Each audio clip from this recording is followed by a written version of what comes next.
Bueno, gaure, asteburu honetan daukagu EFATen 3. festivala, eta atzo hasi ginen koktel batekin bainuetxean, eta Lautxoa, Maribel Salas, eta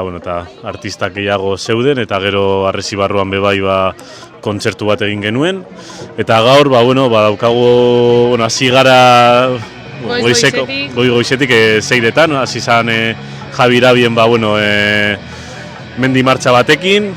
eta gero beste mendi martxa bebai egonda 10:30 uste dut, eta gero ja 11etan hasi da motorren ibilbidea hasi berri da orain dela gutxi, eta hemen plazan badago giro polita, eta badaukagu txosna jarrita, badaude dendak, eta gure ideia da jendea animatzea, etortzea, gauean ere kontzertuak izango ditugu, arratsaldean bingoa, eta